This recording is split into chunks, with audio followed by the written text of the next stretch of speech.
Tara po, bago pa tayo magsimula, manalangin po muna tayo. Lord, salamat po sa araw na to. Salamat, Panginoon, sa biyaya. Salamat po sa grasya niyo po, O Diyos. Salamat po, Panginoon, sa mga awitan. Salamat po, Panginoon, sa mga kantahan, Panginoon.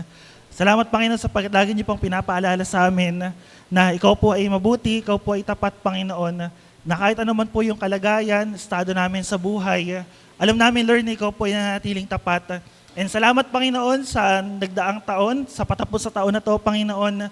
Salamat, Panginoon, at alam po namin na sinamahan mo po kami sa mga gandang nangyayari, sa mga hindi ganoon kagandahan na pangyayari ng aming buhay. And Lord, ano man po mga pinagdaanan namin, mga naranasan namin, sa iyo po namin tayo pinagkakatiwala, sa iyo po namin tayo binibigay, Panginoon. At Lord, sa pakikinig po namin ng iyong salita sa araw na to, dalangin ko, O Diyos, mangusap ka po sa amin. Buksan niyo po yung puso't isipan namin, Panginoon. At dalangin ko po, Lord, na ikaw po yung mahayag, ikaw po yung mataas, ikaw po yung maparangalan, Panginoon. At madala kami, Panginoon, sa mainit na pagsamba, sa pananampalataya, pagsisisit, pagtalikod sa kasalanan. At sa araw na to, O Diyos, sa umaga na to, ikaw lamang po yung maluwalhati, mataas, maparangalan. Ito po ang aming dalangin sa matamis sa pangalan ng aming Panginoong Hesus. Amen. So muli po, palakpakan po natin ang Diyos. Ayan, sound check. Ayan, so thank you. Yung passage po natin ngayon, although yung iba, familiar naman na doon, pero may kita kasi natin sa Romans. Yan, sa Romans. So mamaya na yung chapter tsaka yung verse. Pag binasa niyo po yung Romans, ano yan, sa New Testament, yung Romans. Pag binasa niyo yung Romans, napakaganda po na mensahe ng Roman. Bakit? Kasi ipinapahayag sa Roma kung paano ginawang matuwid ng Diyos ang tao sa pamamagitan ni Kristo Jesus. And para mas magkaroon tayo ng konting visualization dito. Halimbawa, imagine natin tayo ay nasa courtroom. Alam mo yung courtroom? Korte. May napunta na ba sa inyo dito sa korte? Meron naman, meron dong ilan na. Wala naman sigurong kaso na mabigat. Diba? Pero ganito yung pinaka-illustration yun. Every time na babasahin natin yung Romans, ganito yung isipin, ganito yung gusto kong makakita nyo, or ganito yung mensahe na pinapahayag sa atin. Imagine niyo nasa korte tayo. Tapos, lahat tayo, hindi tayo yung nanonood doon tayo yung nasasaktal doon. Tayo yung may kaso, tayo yung may problema, tayo yung nasasakdal nga. Tapos, yung hukom, yung Diyos. Now, pag tingnan natin dito, yung Diyos yung hukom, tayo yung nasasakdal. Paano yung pag tingnan natin, ano yung hatol na gagawin sa atin ng Diyos? So simple lang. Sabi ng Bible, especially nasa Romans yun, yung lahat ng kasalanan natin, meron daw pong kabayaran, kapalit, yun yung kamatayan. Now, ngayon, nasa courtroom tayo, nasa korte. Ang Diyos, yung hahatol, matuwid na humahatol, tapos tayo yung nasasakdal. Kung hahatulan tayo ng Diyos, sa lahat ng kasalanan na nagawa natin, sa palagay niyo po kaya, ano po yung magiging verdict sa atin? Innocent or guilty? May iba, sabi, innocent daw. May iba, hindi. Diba? Kung titignan natin, di ba, wala pa si Lord. Diba? Ano yung magiging sa atin? Guilty. Kasi bakit? Lahat tayo nakagawa ng kasalanan. Amen?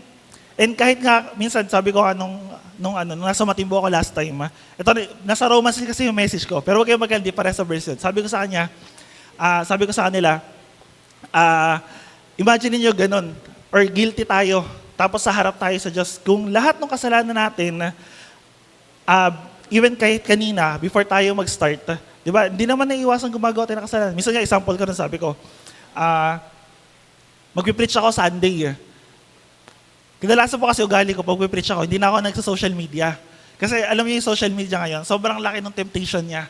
Kahit yung tipong hindi mo gustong makita, makikita mo. Kasi bigla na lang pop out doon sa sa newsfeed mo, sa story mo.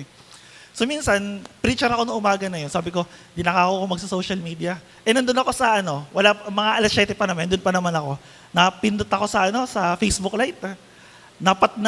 Biglang may nag-pop out sa story na sponsored ata yun, na hindi maganda. Tapos besides, sabi ko, naku, yari, nagkasala ka ako. Delikado ka ako. Pero kasi minsan ganun kahit sa anong paraan, kahit sa maliliit na bagay, even kahit sabihin natin before tayo start ng worship service, and even after neto, nagkakasala tayo. Kaya kung ilalagay natin yung sarili natin sa korte at yung Diyos yung hukom, tas tayo yung guilty, ay tayo yung nasasakdal, ano sa atin, ano yung verdict sa atin? Guilty. Pero ganito yung ginawa ng Diyos, ganito yung pinapakita ng Romans. Hinatulan tayo ng Diyos bilang guilty. Pero ano ginawa niya? Biglang pumasok si Kristo doon sa korte, tapos sinabi niya, yung kasalanan ng tao na yan, yung kasalanan mo, yung kasalanan ko, yung kasalanan natin, siya na yung magbabayad. And ganoon yung mensahe na gusto kong makita nyo, na pinapakita sa atin ng Romans. Kaya pag nakita niyo yan, umpisang-umpisa pa lang, di ba, andyan nga yung mga famous na natin mga life salvation verses, Roma 3:23, Roma 6:23. Kasi bakit? Pinapakita ng Romans kung paano ginawang matuwid ng Diyos ang tao sa pamamagitan ni Kristo, kung paano niya tayo niligtas. Kaya tayong mga nasa korte, tayong mga guilty, hindi na natin pagbabayaran yon. Sino na nagbayad nun? Si Kristo, ang ating Panginoong Isus. At may kita natin yon sa Roma chapter 1 to 5. Pero yung passage natin ngayon, may kita natin sa Roma chapter 8 verse 28 hanggang 30. Ito, favorite verses to ng iba lalo na yung 8:28. Kasi gamit na gamit yan all things work together for good. Ganyan yung yan. Pero pagdating kasi dito sa chapter 8, ito na yung pinaka-finale. Pinapakita rito ni Pablo, sinasabi rito ni Pablo, tayo naging matuwid, tayo ay justified sa pamamagitan ni Kristo. And ito, pinapakita rito kung paano tayo nagpapatuloy sa buhay natin. And paano at work si Lord. At ano yung hope, pag-asa na ibinibigay niya para sa atin. Actually, ito yung nung nagpe-pray ako, nagpe-prepare ako ng message. Sabi ko, Lord, sobrang common naman na ng verse na to Kasi alam ko, most sa atin, alam na natin yung passage na to Pero like ko sasabi sa inyo, para makita natin yung kagandahan ng isang verse, ng isang passage, tingnan natin yung context nito. Ano yung context ng Roma chapter 8 verse 28? Magsisimula to pag tingnan natin sa Roma chapter 8 verse 18. Sige po, samahan niyo na lang po ako sa Roma chapter 8 verse 18. So di ko na muna babasahin kasi mahaba to. Part na rin naman ito ng message sa points ko mamaya. Pero sabi rito, pinapakita dun sa 8, ito yung context niyan. Sabi niya, pinapakita rito, or yung keyword dito is yung groan, dumaraing, or yung groaning, sa English. Yung verse 18 hanggang 22, sabi ron, yung buong sangnilikha, lahat ng creation, lahat ng nilikha ng Diyos, dumadaing. Ano yung dinadaing nila? Ang dinadaing ng buong sangnilikha is yung mahayag, yung kaluwalhatian ng Diyos. Mahayag na naghihintay na ihayag ng Diyos yung kanyang mga anak. Naghihintay na dumating ang ating Panginoong Isus. Naghihintay na mabago lahat. Kasi bakit? Ano nangyari sa mundo natin? Ang buong mundo natin na-corrupt, na-defile, nagkaroon ng kasalanan. Saan nagsimula yon? Sa Garden ng Eden. Diba? Nagkasala ang tao sa Diyos. Nagrebelde ang tao sa Diyos. Kaya ano nangyari? Hindi lang yung tao, even yung buong nilikha ng Diyos, under ng kasalanan. Lahat tayo, corrupted. Kaya sabi rito ng 18 hanggang 22, yung buong sangnilikha, dumadaing na, Lord, kailan ba darating? Kailan ka ba darating? Kailan ba namin maranasan yung pagbabago? Kailan ba namin maranasan yung katapusan ng buong daigdig na to? Kasi mahalaga bilang Christian, hindi lang yung tayo mga mananampalataya, hindi lang tayo nakatingin sa buhay natin ngayon. Ang pinaka-end point natin, ang pinaka-end goal natin, eternity. Hindi lang kung ano yung ganda ng buhay natin. Kasi reality, alam niyo po, sa katotohanan, hindi naman talaga smooth yung buhay natin. Diba? Hindi naman laging masaya. This year nga, imagine niyo ilang beses kayong nahirapan this year. Ilang beses kayo. Kasi minsan ganun yung, diba? Ilan yung mga downs natin. Ilan yung dumaan sa atin sa kahirapan. Ilan yung mga pinagdaanan nyo na mga problema, pagsubok, even pagpapalo. Diba, alam ko po, karamihan sa atin may kanya-kanya tayong storya, may kanya-kanya tayong problema. And dito pinapakita na yung buong sangnilikha dumadaing na kailan ba darating si Lord. Tapos pagdating naman sa 23 hanggang 23 to 25, tayong mga mananampalataya daw, dumaraing din. Ano yung dinaraing natin? Dumaraing tayo na, Lord, kailan ba kami mababago? Lord, kailan ka ba darating? Kailan ka ba babalik? Naalala ko yung 1 Corinthians chapter 16 verse 22.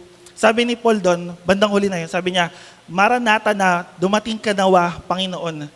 Diba? Ang isang mananampalataya, tayo pong mga mananampalataya, ang pinaka-hope natin, muling dumating si Lord, mabago tayo. At ito yung pinapakita dito sa Romans, na yung pag-asa natin, wala dito sa mundo. Sabi nga rito, Hindi, kung yung pag-asa natin, nakikita na natin, yung pag-asa na babaguhin tayo ng Diyos, yung pag-asa na matatapos sa lahat ng paghihirap na to, yung pag-asa na wala ng luha, wala ng pagod, wala na yung kasalanan, wala na yung struggles, wala na yung lapses, wala na lahat ng bagay na to. Lahat yun, dinaraing natin. By the way, alam niyo ba yung pagdaing?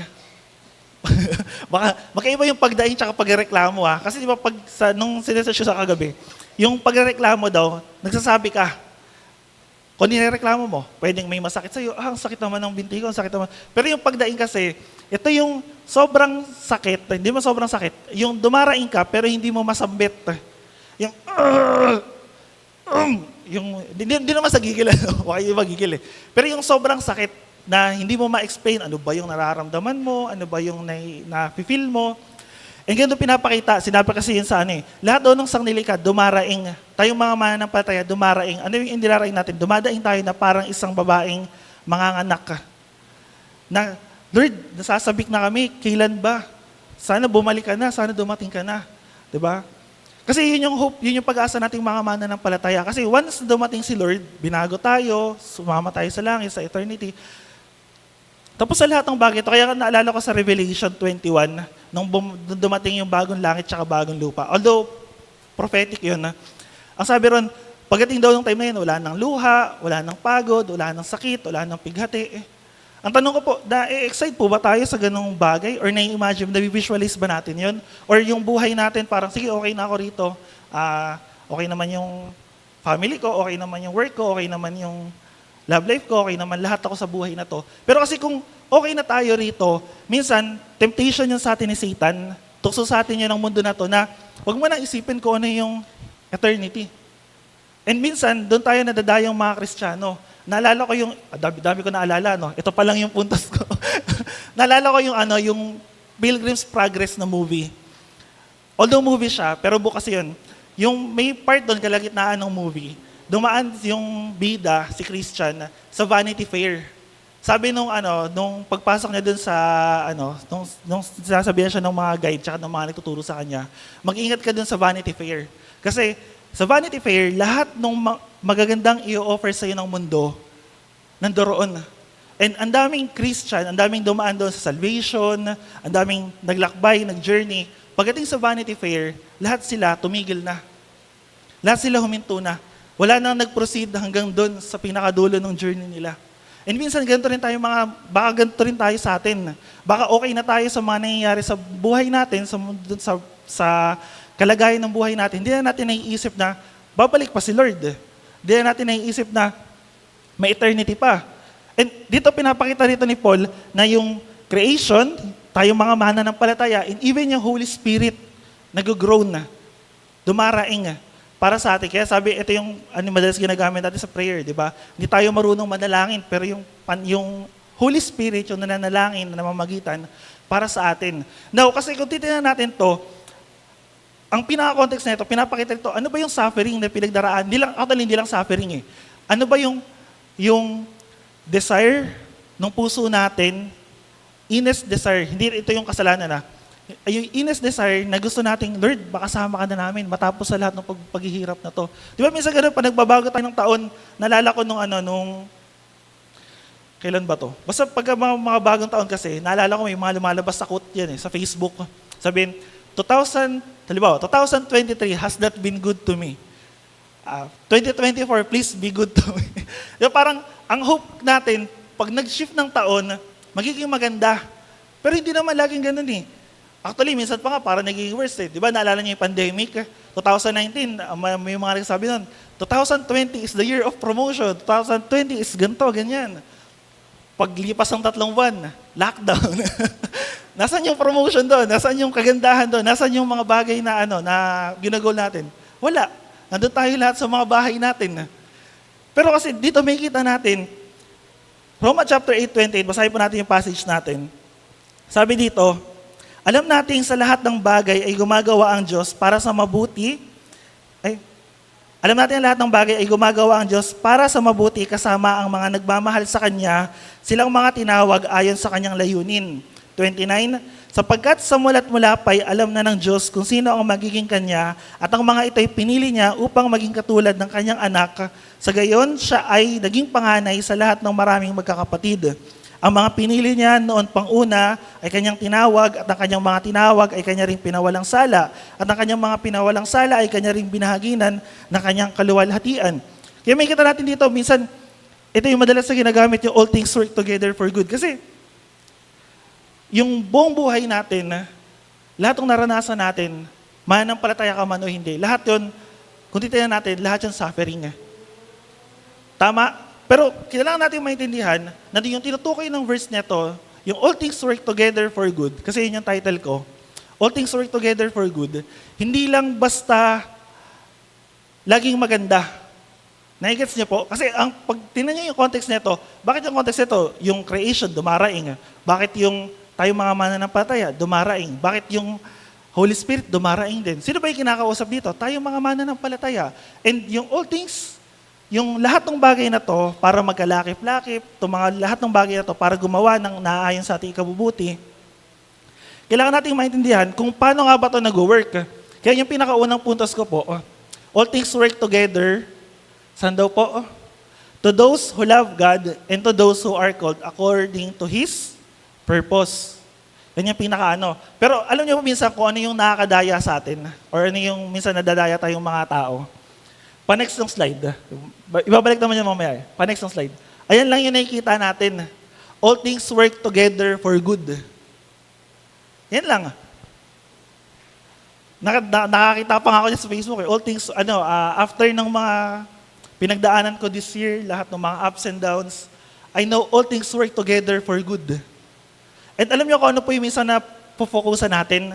Yung good lang, yung maganda lang, yung mabuti lang. Although, masama bang tumingin sa mabuti lang or sa maganda? Masama ba na tingnan natin? Hindi.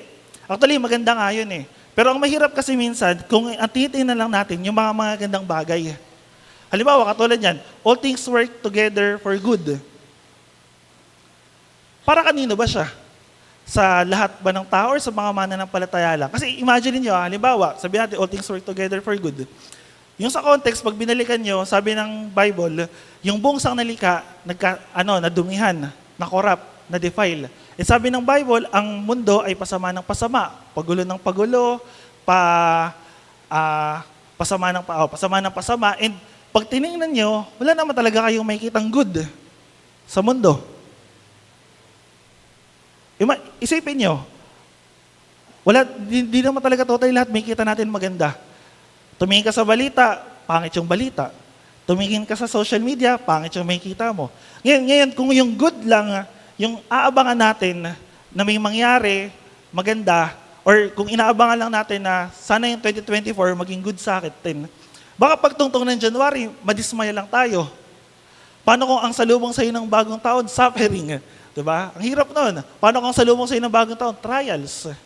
Paano kung after lang ng kasiya, di ba, naalala niyo ba yun? Minsan may mga ganun eh. May narinig ako, sabi niya, ayoko maging masaya. Kasi pag naging masaya ako after nun, nalulungkot ako. Di ba? Although, principle yan na pang makamundo. Pero minsan na reality, ganun, di ba? Halimbawa, masaya ka ngayon, tapos maya-maya, balungkot ka na. Or halimbawa, masaya ka kasama yung mga friends mo, pero pag uwi ka sa bahay nyo, balungkot ka na, namumroblema ka na. And may kita natin yun, paano mo masasabi na may good doon? Isa pa example, halimbawa, napansin nyo ba minsan may nagtanong natin, bakit ang Diyos pinagpapala yung mga mabubuti, bakit pinagpapala kahit yung mga masasama? Naisip nyo ba yun? Di ba, halimbawa, mag-isip kayo, bakit hindi tayo pinapayaman ni Lord? Diba? Minsan sabi, kung mayaman lang sana ako, solve na lahat ng problema ko. Diba? Kung mayaman lang sana ako, okay na sana. Pero pag nagkaroon ka naman ng pera, sa palagay niyo ba, magiging masaya ka talaga? Kung ma-achieve mo lahat ng bagay sa buhay mo na gusto mong mangyari, magiging masaya ka ba talaga? Lahat ba yun para sa ikabubuti mo? Lahat ba yun para sa mangyari? Kasi, minsan temptation din yun, minsan tukso din yun. At isa sa pinagpapasalamat ko sa buhay ko nung nag-aaral ako, gumraduate kasi ako eh. Nakakilala ko kay Lord 4th year high school. Ang dami kong pangarap nung time na yun, kinikwento ko na mami, dami kong pangarap. Pero looking back, pag inisip ko, sabi ko,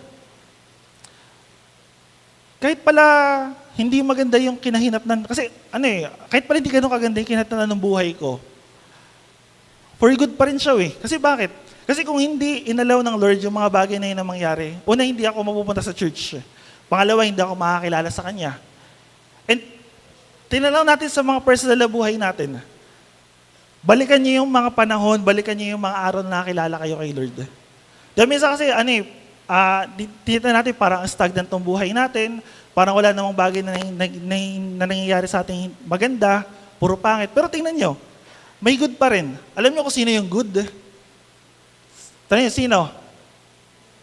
Si Lord.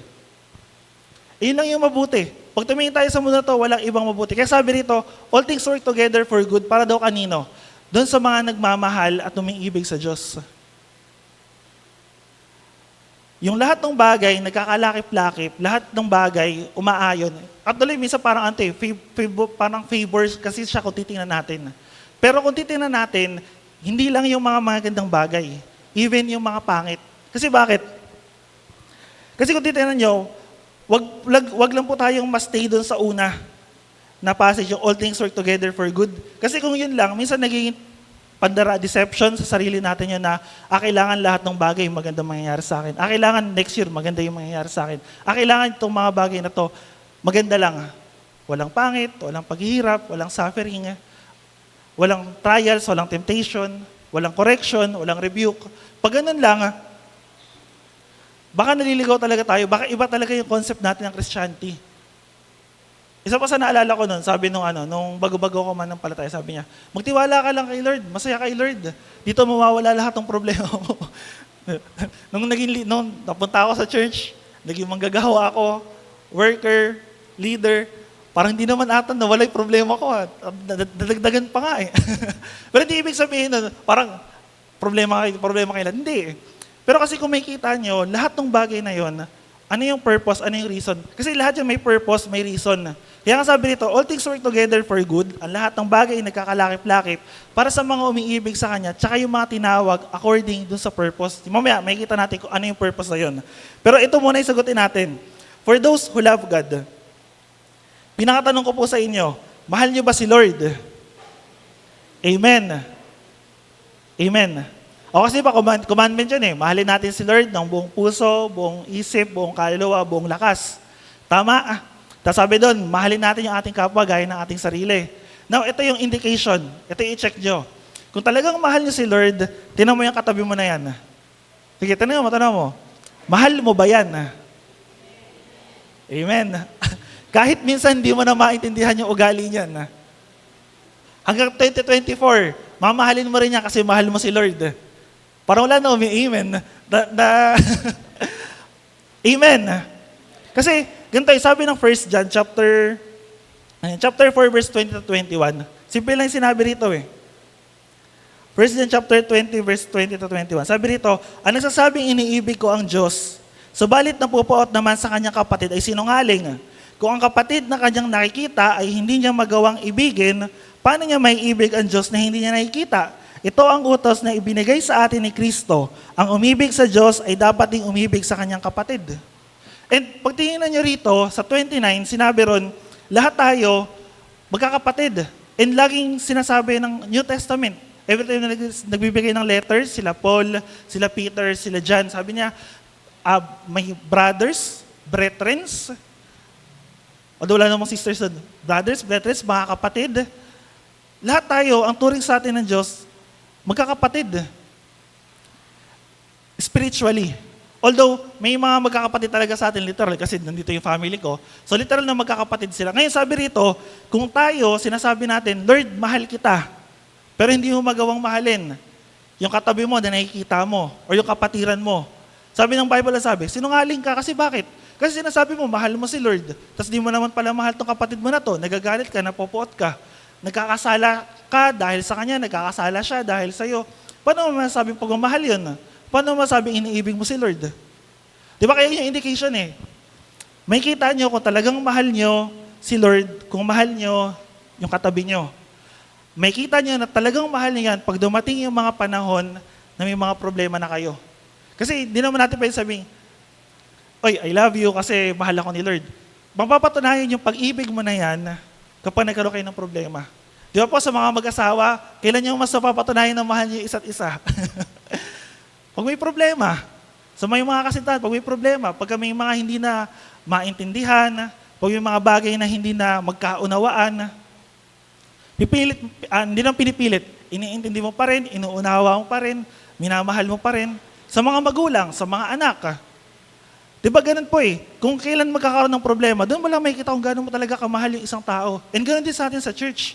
Since ang turing sa atin ng magkakapatid, may kita natin yung pag-ibig natin sa isa't isa kapag nagkaroon talaga ng problema. And doon may kita yung love, doon matetest yung love. Doon may indicate kung talaga bang iniibig natin yung isa't isa. At doon mas makikita kung talagang iniibig natin si Lord.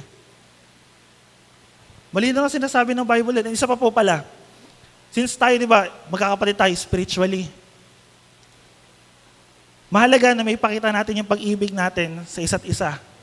Pero kung yung kapatid natin, especially meron tayong kapatid na biologically, kapatid mo na siya spiritual, kapatid mo na siya biological, higit sa lahat, mas ibigin niyo po yun. Kasi bakit? Kasi bukod sa family natin, kasi nakita ko minsan sa mga family, sa mga pamilya, minsan kahit anong gawin mong pagkakamali, hindi naman sa tinotolerate, kahit anong pagkakamali, pagkakasala na ginawa mo, tatanggapin ka pa rin ng magulang mo eh. Diba? Sino ba rito nagkamali, tapos pinalayas sa kagad ng bahay nila. Pero, hindi naman lahat. Siguro, pag punong-puno na talaga yung magulang mo, lumayas ka na nga rito, napakatigas ng ulo mo. Pero hindi, kahit after nun, pag lumamig na yung init ng ulo, lumipas na yung isang araw, nakain ka na ulit. Ano ba yung ginagawa? Di ba? Kakamusahin ka na ulit. Aaluin ka na ulit. Minsan nakakatuwa pa sa mga parents, di ba? Sila na yung galit. Tapos sila pa yung mga sa susunod. Hindi ko inaano yung mga magulang. Pero minsan ganun eh. And doon natin may kita yung pag-ibig.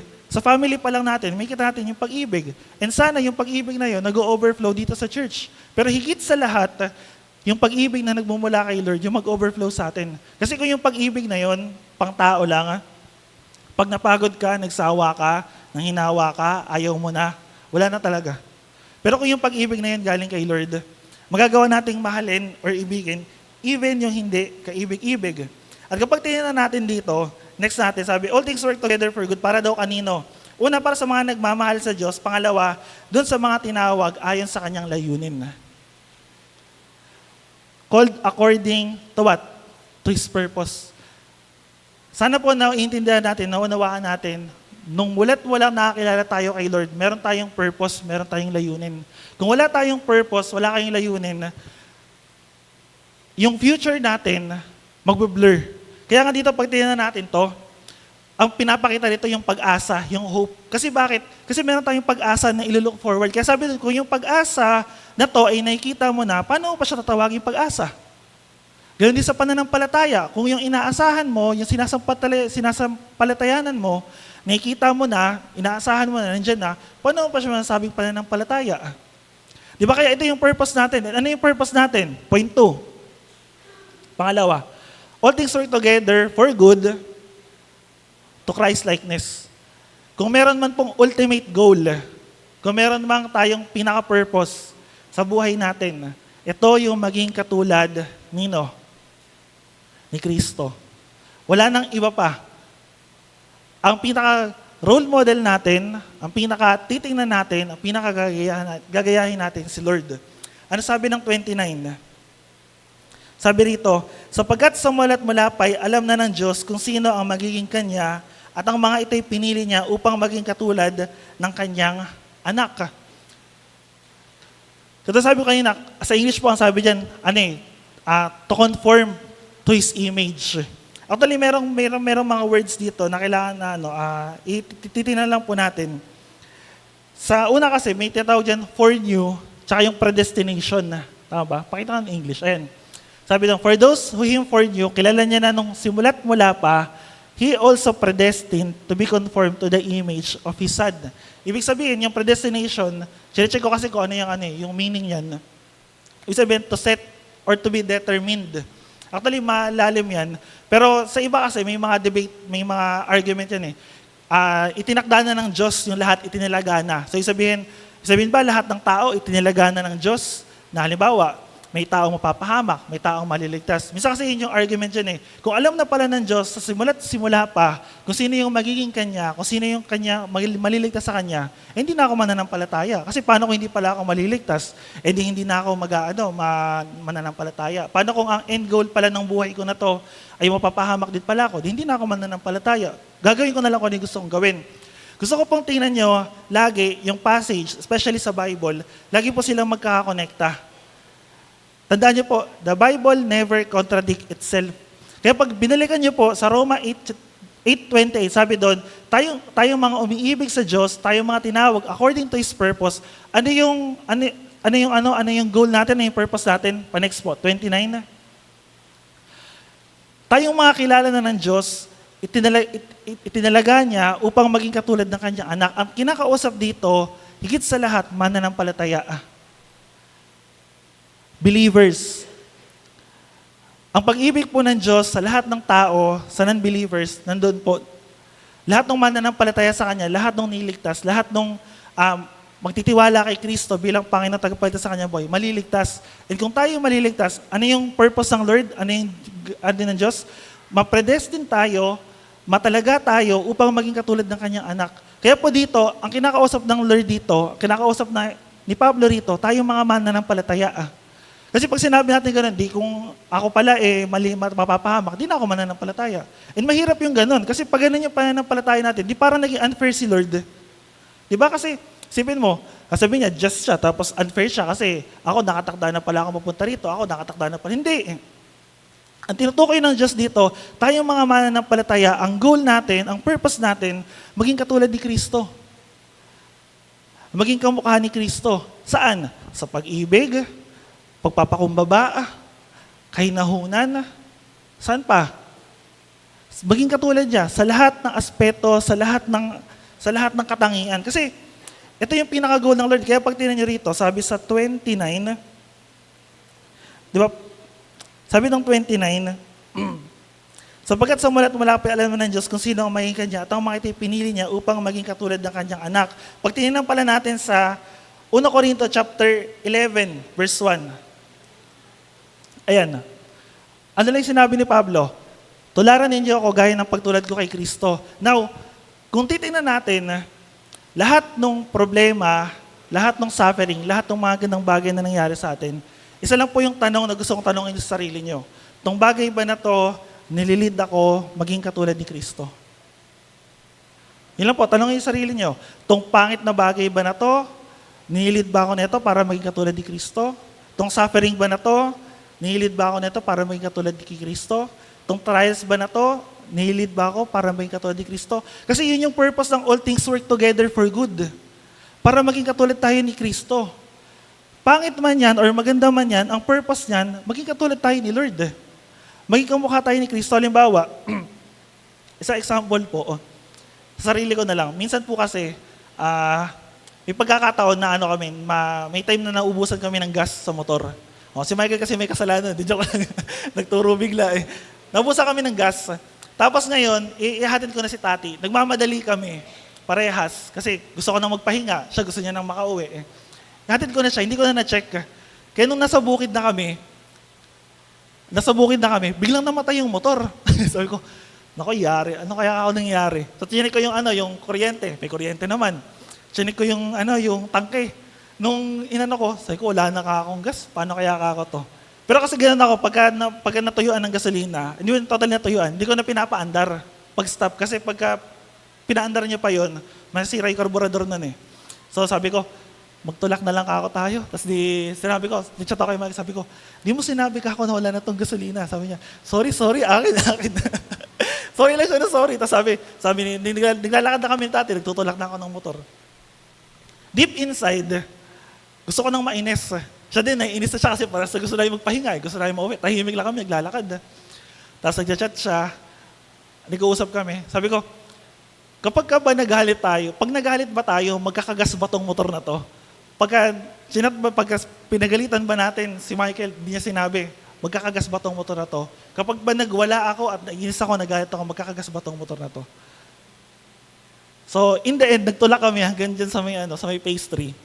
Pagdating sa may phase 3, Biglang may sumisigaw. Sabi niya, gasolina ba yan? Gasolina ba yan? Sabi ko, oo. Tapos bigla siya tumawid. Tapos alam niyo yung tinutulak nila yung motor, gamit yung motor. Basta yun, nakakita na kayo nun. Tinulak kami hanggang dun sa gasolinahan.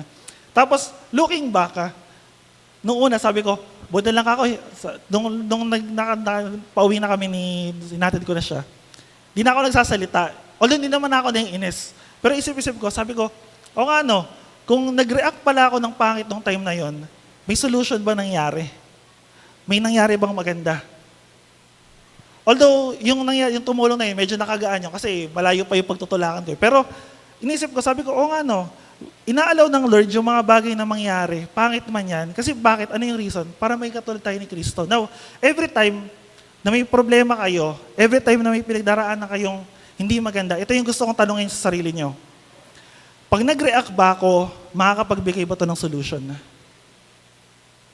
Pag may problema ako, galit na ako, punong-puno na ako ng emosyon, pag nag-react ba ako, magbibigay ba ito ng solution?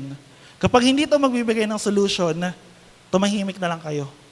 Kasi bakit? Kasi maaari, or hindi pala maaari, inalaw ng Lord na mangyari yung bagay na yon para ano?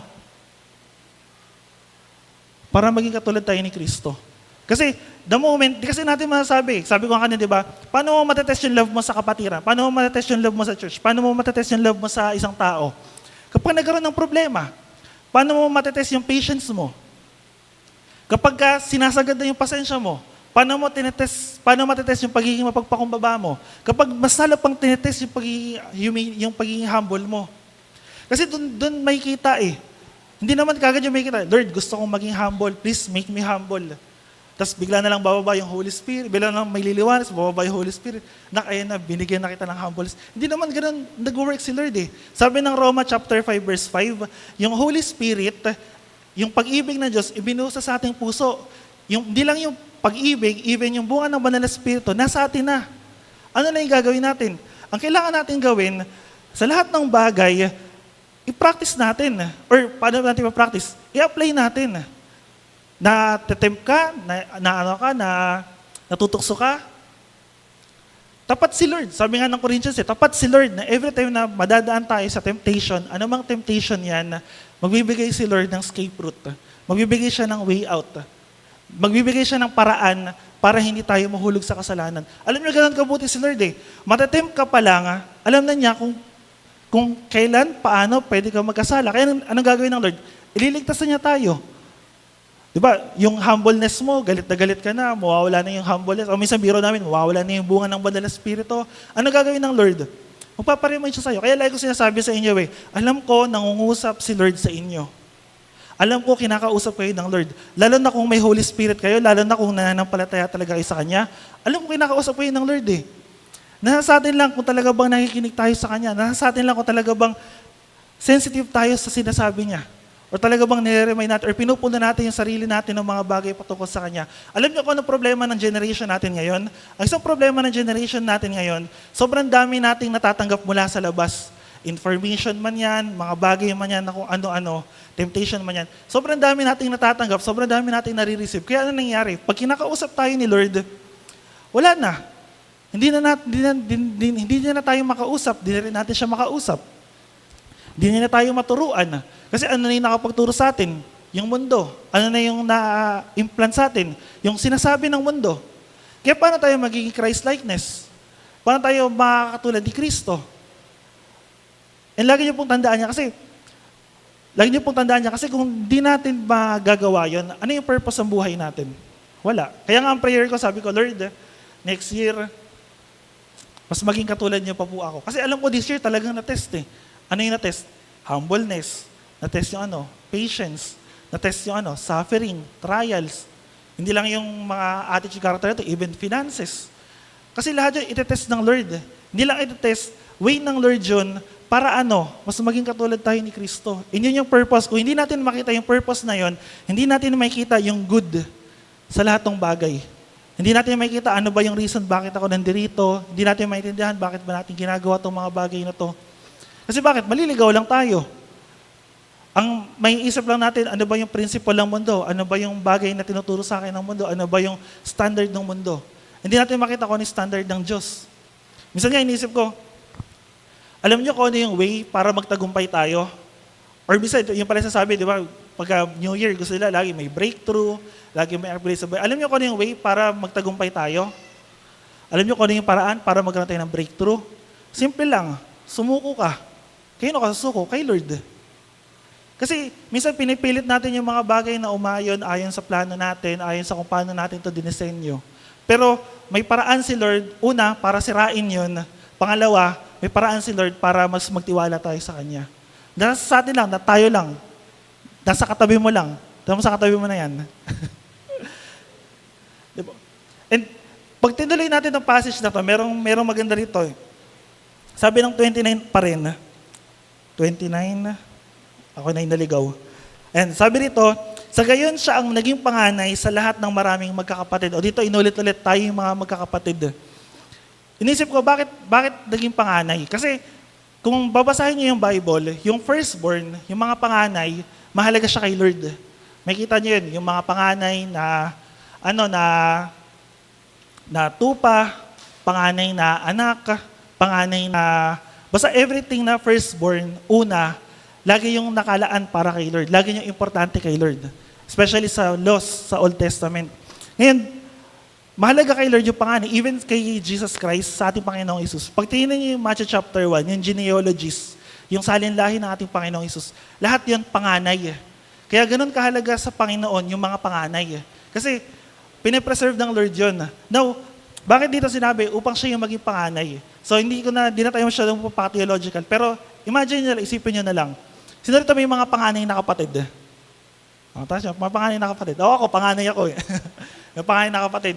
Di ba, at some point of your life, sinabi nyo, gusto kong maging katulad ni kuya, gusto kong maging katulad ni ate.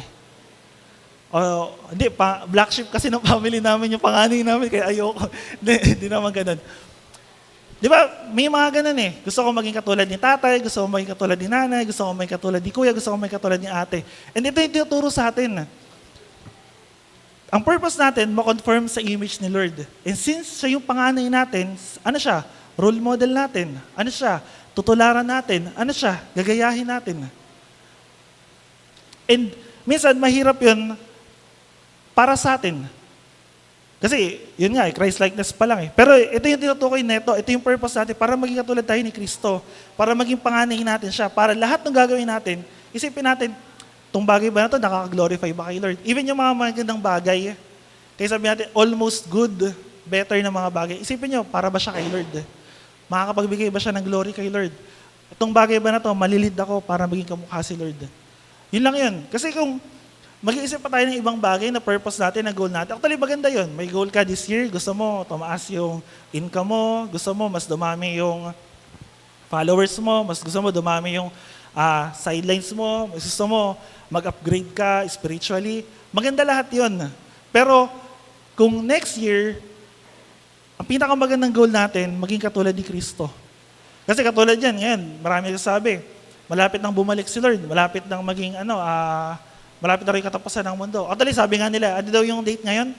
123, 123. May lumalabas ng theory na, may mangyayari daw something. Pero ako din ako naniniwala sa ganun eh. Kasi, sino ba yung inaasahan natin? Sino ba yung sinasampalatayanan natin? And expect nyo, may mga bagay talaga na mangyayari na hindi natin inaasahan. Especially sa generation natin. Paano pala kung yung generation na to, babalik na si Lord? Diba? Ang hirap doon, pag nasa langit tayo, tapos sumarap tayo kay Lord, ginudge tayo yung mga ginawa natin. Diba? Minsan yun na lang din yung iniisip ko eh. Paano pag humarap na ako kay Lord? Paano pag humarap na tayo kay Lord? Although, sabihin natin ligtas naman na tayo, pero paano yung mga ginawa natin? Madjudge ba yun na... Kasi doon may kita lahat eh. Ano yung motive natin sa bawat bagay na ginawa natin? Lalo na tayong mga mananampalataya ngayon. Gumawa ka ng mabuti, ano ba yung goal mo? Ano yung purpose mo? Para lang sumikat? Para lang papurihan? Or Lord, yung goal ko, yung purpose ko, para maging katulad mo. Para maging kamukha mo. At pinakahuli, all things work together for predestined sa mga itinalaga sa kanyang mga itilaga at tinawag para sa kanyang mga tinawag at pinawalang sala sa kanyang mga pinawalang sala para bahagi na ng kanyang kaluwalhatian. Basahin pa natin, verse 30, Sabi dito, ang kanyang mga pinili or tinalaga niya noon pang una ay kanyang tinawag at ang kanyang mga tinawag ay kanyang pinawalang sala at ang kanyang mga pinawalang sala ay kanyang binahaginan ng kanyang kaluwalhatian. Alam niyo pa, ito yung sasabi ko kanina napakahalaga na nilook forward natin yung glorification. Kasi yung buhay natin, hindi lang ito mag-e-end dito. May kabilang buhay pa, may eternity pa. Sabi ko minsan sa Bible study namin, di ba tayo po, kasi magulang yun di ba kayo po, or kayo po yung mga magulang po natin, nag-look forward tayo ng mga magandang bagay sa mga anak natin. Gusto natin makapagtapos ng pag-aaral, gusto natin maging maganda yung buhay, gusto natin mabigay lahat ng mga bagay na binibigay natin. Pero alam niyo po kung nakakalimutan natin, i-look forward yung after ng buhay na to. Sinabi ko na kanina, yun nakakalimutan natin. Maganda na mag-provide tayo, maganda na yung, hanggat maaari nga kung magkaroon tayo ng maging giver tayo financially, yung pagpalain tayo ng Lord, makatulong tayo. Maganda lahat ng bagay na yon. Kung ang goal noon para sa glory ni Lord. Pero wag po natin kakalimutan na meron pa pong buhay after nito. Kaya sabi rito, yung mga bagay na yun, nagkakalakip-lakip para dun sa mga predestined. Sinabi ko na kanina predestined. Yung mga pinili. Tandaan niyo po, sinabi ng John, di ba? Ang Diyos yung pumili kanino? Sa atin. Di naman tayo pumili sa Kanya. Kasi bakit?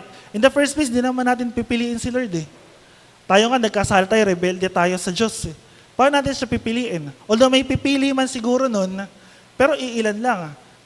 Pero, lagi, ang Diyos yung unang tumatawag sa atin. At ano yung ginawa? Tinawag tayo ng Diyos para pawalang sala. Kaya yung example ko kanina, although illustration pala kanina, yung sa courtroom. Di ba, hahatulan tayo, pero sino yung sa atin, nag-mediate? Sino yung nagbayad ng penalty? Si Lord.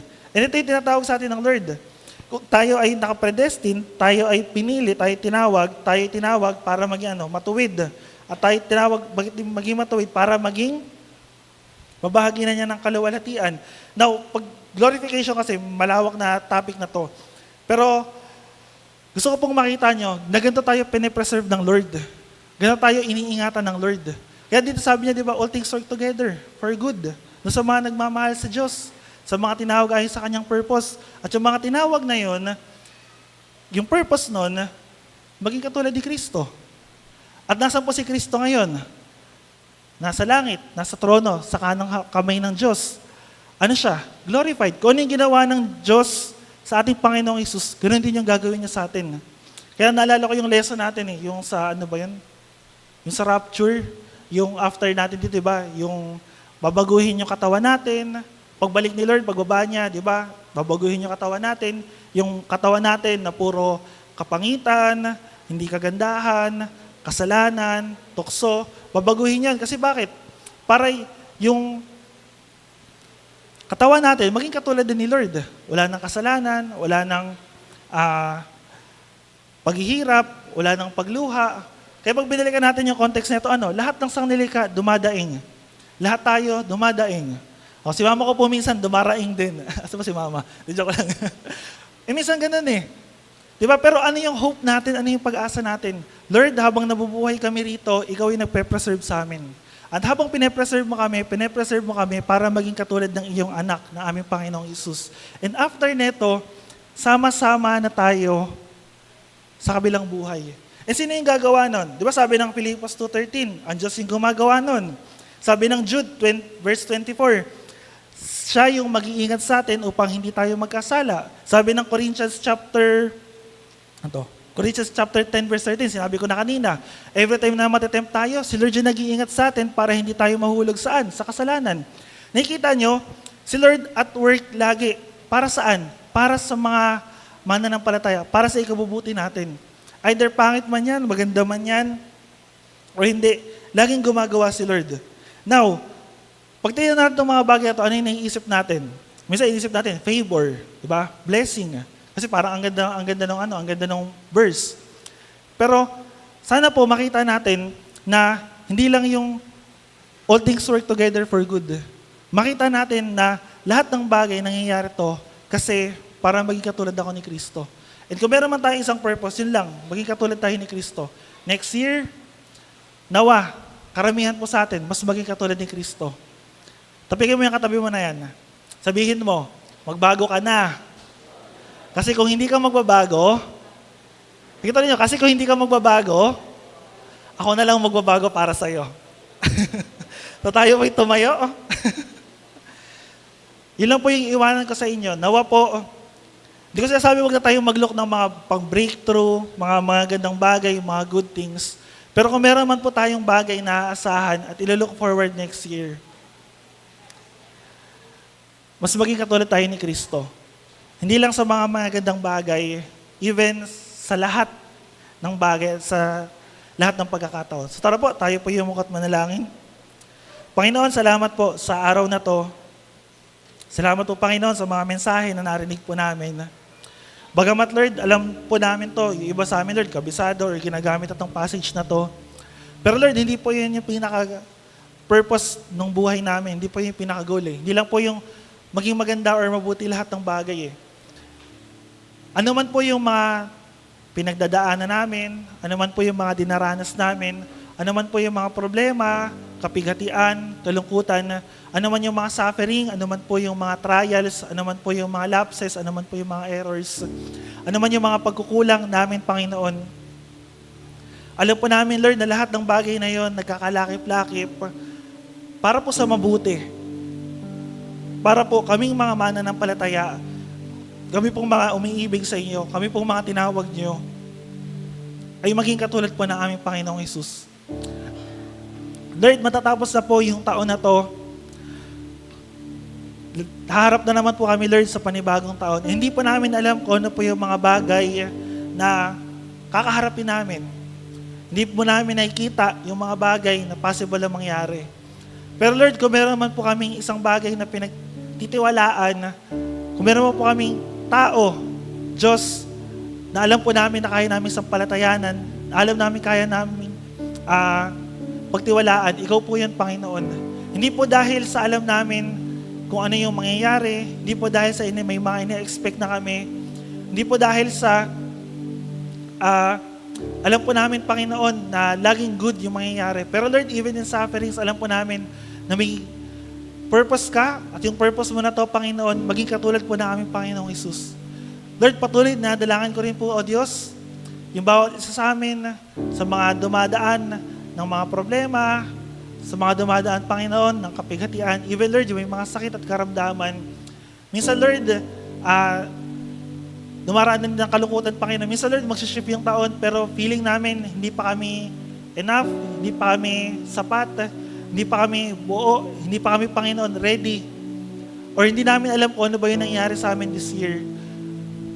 Lord, dalangin ko ano man po yung mga pinagdaanan namin, Lord, nitong nakaraang taon, nitong 2023. Dalangin ko, Lord, na makita namin to, Panginoon, kung paano niyo po nakikita yung lahat ng bagay. Makita po namin to, Panginoon, na alam po namin na inaalaw niyo yung lahat ng bagay para po maging katulad po kami na aming Panginoong Hesus. And Lord, alam po namin na ikaw po yung gumagawa nito, O Diyos, dahil hindi po namin kayang baguhin yung puso namin, hindi namin kayang baguhin yung sarili namin, hindi rin namin kaya, Lord, mag-create ng sariling desire. Kasi ang mga desire na meron kami, mga desire na pang makasarili, mga desire na pang makamundo, Panginoon. Pero Lord, alam namin na ikaw po yung naglalagay ng pagnanais, pagnanasa sa mga puso namin upang magawa po namin, Lord, kung ano yung kalooban niyo. Upang magawa po namin, Panginoon, kung ano yung purpose na ibinibigay niyo po sa amin. Upang makita namin lahat ng bagay na naayon po sa inyong kalooban. And Lord, dalangin ko po, tulungan niyo po kami. And sa darating na taon, sa darating na 2024, Panginoon, dalangin ko, Lord, ano man pong mga bagay na dumating sa buhay namin, ano man pong mga kalungkutan, kasiyahan, sufferings man to, trials, ano man pong mga tagumpay, victories, breakthroughs na maranasan namin, Panginoon.